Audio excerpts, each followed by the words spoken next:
Guys, আসসালামু আলাইকুম। আবারও ফিরে আসলাম মদিনা কিচেন ঘরে। আজকে আমরা একটা রান্নার ভিডিও নিয়ে এসেছি, ভেজিটেবল চাউমিন। আজকে আমি মুরগিটা ছোট ছোট করে টুকরা করে নিলাম। তারপরে আমি লবণটা মাখিয়ে নিছি, তারপর ময়দা দিয়ে দিছি, সয়া সস দিলাম, হলদি মরিচ, তারপরে একটু আদা, একটু রসুন বাটা, তারপর ডিম, সয়া সস, টমেটো সস। তা আমি ছোটো এই এলাচের গুঁড়ি, আমি সব কিছু দিয়ে, টক দই দিয়ে আমি সব মাখায় নিলাম। আমার মাখানো হয়ে গেছে। আমি এখানে কেটে নিচ্ছি ধনিয়া পাতা, কাঁচামরিচ, রসুন, পেঁয়াজ আমি এখানে কেটে নিচ্ছি। তারপরে আমি লুডুসটা সিদ্ধ করে দিছি। আমি এখন মুরগিটা মাখায় নিছিলাম। মুরগিটা আমি এখন সুন্দর মতন ভেজে নিব। আমার মুরগির ভাজাটা হচ্ছে সুন্দর মতো, দেখেন কত সুন্দর কালার হয়েছে। আমি এখন মুরগির ভাজাটা নামিয়ে নিলাম। আমার মুরগির ভাজাটা সুন্দর হয়েছে, কত কালার হয়েছে দেখেন।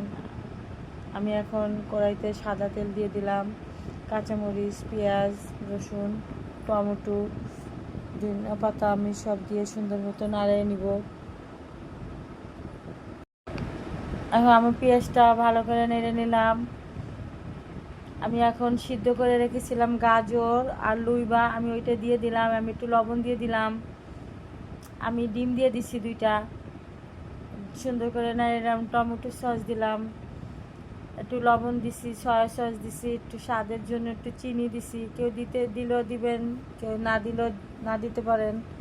আমি একটু দিয়ে দিছি। আমি সিদ্ধ করে রেখেছিলাম এই লুডুসটা এখন দিয়ে দিলাম।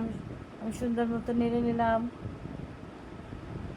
আমি এখন মশলা দিয়ে দিছি লুডুসের, ম্যাগি লুডুস আর কোকোলা লুডুস দুই রকম মিশ্রণও আছে। আমি এখন মুরগি ভাজাগুলি রেখেছিলাম, এটা আমি এখন দিয়ে সুন্দর মতো নাড়ে নিলাম।